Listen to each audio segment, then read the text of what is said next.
Sunday Night Football, we saw the New England Patriots take down the Baltimore Ravens 28-24. They are back in the postseason for the first time since 2021. Thanks for joining us today. I'm Katie Caldwell. This is Jeff Lloyd. Jeff, in my notes while I was watching this game, there was one line that just said, Drake Maye. There was no other context needed in this one. I feel like we saw yet another masterclass from him, who continues to make a clear case for himself for MVP. I don't know if there's and we have this I guess this group of, these younger quarterbacks, certainly all 5 from that same class. Hmm. Herbert's a little older, but kinda in that range of guys that are about to become the dudes of the quarterback position in the NFL. Right. But I think watching Drake Maye play, I don't know that there's anybody it just looks, like, ridiculously easy. Like, Yeah. I don't know what is going on with New England, with their coaching, with Drake Maye, that it just looks so simple, so rudimentary. I mean, it looks like most of us getting up in the morning, turning our coffee on, going to brush our teeth and begin our day, and he's just shredding and eviscerating NFL Yes. defenses while he's doing it. The other thing, and this is where it's kinda gotten a little bit interesting with Stefon Diggs, it's kinda like, "Oh, this is a big one? Oh, you need me this you know what? All right. You're getting 100% of Stefon Diggs Yeah. today." And it was earlier in the year, obviously, against the Bills. This one here, and I saw it a little early, because the Ravens are always a very chippy defensive unit. And then it's like, "Ugh, I don't know if I want to be doing this to Stefon Diggs, man. This might not be the approach you want to Yeah. have." Because Stefon Diggs is definitely one of those guys that, once it gets a little bit louder on the field, all of a sudden Stefon Diggs's play gets a little bit louder overall. And it's Yeah. usually not the one you necessarily the bear you want to poke, so to speak, here. And for the Ravens, you know, it kind of looked like false bravado. Mm. Like you were you trying to psych out the second best team in the AFC. Yeah. You're not a good team. You are lucky to be 7-6. So it just, for Baltimore, and sometimes the team needs to take a step down, and that's obviously where it looks like it's going to go for Baltimore. But Drake May, and I feel so bad because whoever wins the MVP, there is going to be an uproar. There's going to be an uproar from probably about 2 to 3 different fan bases, because I don't know if Shocking. I don't know, but I'm saying no, legit, and in my opinion, a fair one. Because I could probably listen to 4 different people speak, and I would say, "Yeah, I agree with you, Drake May. Absolutely agree with Yeah. you. I agree, Matt Stafford. Absolutely, what Josh Allen has done for the second half of this season, 100%." Like, I could make a there's case for no Myles Garrett. there's Like, I no know it's a fair quarterback way. Yep, award, but there's no fair way to gonna be giving it out this year. right. But, as much as Matt Stafford has been incredible, I think other quarterbacks could have quarterbacked this Los Angeles Rams team this year to the playoffs. I don't think anybody else could have done what Drake May has done for this New England Patriots team. Well, and Steph Diggs, that was one of my biggest takeaway too, because you and I had talked about it earlier in the season that, oh, he just doesn't quite look the same. Like, it's not the Stefon Diggs that we saw from a few years ago. And then, especially after that injury, you just never know how somebody's going to come back. That game and the one against the Bills that we talked about, that felt like vintage Stefon Diggs. And it is just so fun to watch because he's such an easy player to cheer for. And look, you take time to get your attributes back, and this is where injuries like this, you get nervous with a guy like Stefon Diggs because so much of his is predicated on footwork and route running, and obviously Yes. having strength in your ankles and your knee being 100%. Because his footwork is some of the most phenomenal wide receiver footwork I've ever seen, and this was the case at Maryland, and it blew so many of our minds when he was a fifth round pick, because it's like, what are you watching? You can see that he was just playing with subpar talent, and half the times he was wide open, he just didn't have anybody who had any enough talent to get the Hmm. ball anywhere near him. Special talent, in my opinion, he's certainly one of the top route runners in the NFL today. He's probably been one of the top route runners in the NFL, probably in history. He's just a special guy. And the thing also with Stefon Diggs, there's that part of him into it that, and I'm not saying guys shrink necessarily from a big moment. Stephon Diggs looks for that moment. He It elevates. thrives, thirsts Yep. for that moment, Hmm. and never, and it started in Minnesota with that one that nobody ever saw coming. He is that guy that, "Oh, yeah, if it's that time, if you don't throw me the ball, Hmm. there is going to be a major, major problem." Stephon Diggs lives for the big moment.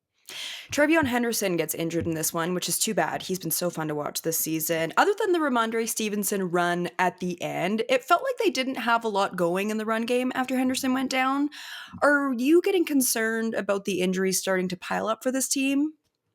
Well, let's be honest, we've had our concerns about this New England run game the entire season. And, We have, Ramo but it and feels like it did start to come together because I love their offensive line. yeah, but I think some of that was kind of smoke and mirrors, though, with Travion Henderson, putting together, I think he's got over 3 50-yard touchdown runs to this point. That's not a good rushing attack. It's good execution on one That's play. true. You kinda take what I'm saying? It's like a baseball player who hits 215, but he's got 30 home runs. Well, all right, let's talk about the other 75 at bats where he didn't even hit the ball. So Mhm. I don't think, just because they got production and they got some big plays out of it, never doesn't mean necessarily that they were establishing a running game. And that's where this is going to get really tricky. And if I am New England, I am getting somebody in here to practice on Wednesday Mm. because you're going to need a legit answer. And look, I may not need you for week 17, 18, but I have to have some semblance of a running game once the playoffs begin. Look, I could be at home and I could deal with weather. A lot of these places where Mhm. you could travel, you could be dealing with weather. So you're going to need something. And, it would feel, me personally, you want to put it all on Drake Maye in the playoffs, knock yourselves out. But it Mhm. does seem like maybe that's not necessarily the most fair thing to do, for the season he's had. And how about this? That was the first time he ever threw 300 yards. It blew my mind with the Wow. 300 yards. No, but it was like Mr. 300, and I was like, "This can't be right." And yes, the first 300-yard game of his career. He's thrown for 4 touchdown passes in a game, but hadn't thrown for 300. But Drake Wow. Maye has just been an absolutely special talent this year. He truly is. Mhm. And, there were so many conversations and, whether it was, Caleb Williams and the other quarterbacks in that class, other than Penix and that, injured, is one of those ones, well, I guess the whole class was pretty darn good. Yeah. Yeah, you're right with that one. I wanna get into the Ravens' big picture in a second here, but I just do have one question about kind of how this game played out. Derrick Henry runs all over the Patriots defense, and he scores a touchdown, and then he gets benched for the first 6 plays of the next drive, and the Ravens punt in the 4th quarter. Like, why did they take him out in this situation? And even it's look, if you had Lamar, all right, you know what I'm saying? Well, so you got Lamar, it's fine. You know what I'm saying? It's all good if it's still Yeah. through Lamar anyway. But, of course, But by this point, he's gone down with yep. injury, and you feel like that's when you wanna lean on your run game even Or more. but even still, what was your best option once Lamar Jackson wasn't on the field? Well, my best option is Derrick Henry. They're So, you dead. know what I'm saying? And guess what? This is why we have a 250-pound running back. There is no, "Oh my god, he's got 20 something carries." No, no, no, you're not doing that when your Mhm. running back is 250 pounds.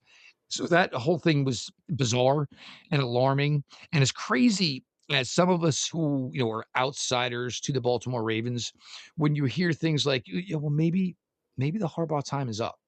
When you see things like that, maybe it makes you say, "Alright, well, maybe it isn't as hunky dory down there as it j." I've been So, saying it all season but to a lot of yep, pushback, but you absolutely have, and the thing is, if you're Harbaugh, at one point, I mean, I'm sorry, I am getting into somebody bad. What are we doing, and why is Derrick Henry standing next to me? for real. It's I mean, why is he here next to me? And Keaton Mitchell, I like him. Nice, interesting player. But, Mhm. when I got the big old hoss late in the game in the 4th quarter King in winter, that's probably Henry. where I should be going. And it's not like Mitchell was doing anything anyway. He had 9 carries for Mhm. 13 yards total. So the speed back approach wasn't working. Absolutely bizarre. And, they're, and yes, obviously you have said it, but, you look at this a little deeper. Yeah, a number, and it's, similar to what we just kind of mentioned earlier in the day when we did a recording on Tampa. If you're Baltimore and there's in the back of your mind, there's some things about, maybe the move. You don't make the playoffs, do what you got to do because that is Right. completely unacceptable if you were the Baltimore Ravens to not make the playoffs. And the fact that, Yeah. Pittsburgh can win this division maybe with only 9 wins. What do you mean? Baltimore usually wins 12. So, Yeah. I mean, if there's, I wouldn't be stunned, not necessarily saying it's Harbaugh, but I wouldn't stun me if some big conversations in relation to the Baltimore Ravens are about to be had. Well, the thing is this season, I've never seen the AFC so wide open as we just talked about in another video. This hasn't been Lamar Jackson's best season. He's dealt with a lot of injuries, but just how disappointing is this for the Ravens that he had Zay Flowers, Rashad Bateman, D Hop, and they couldn't get it done? The defense just hasn't looked the same. Like, what does this mean for the Ravens in the big picture? And where do they go from here? Because I look at a team like the San Francisco 49ers, where they make it to the Super Bowl and then they have such a down season where they don't even make the playoffs, and now they're back there. Do you think the Ravens are in just a down year situation and can come back next year? Or are you starting to get more concerned that maybe it is time to start tearing it down a bit?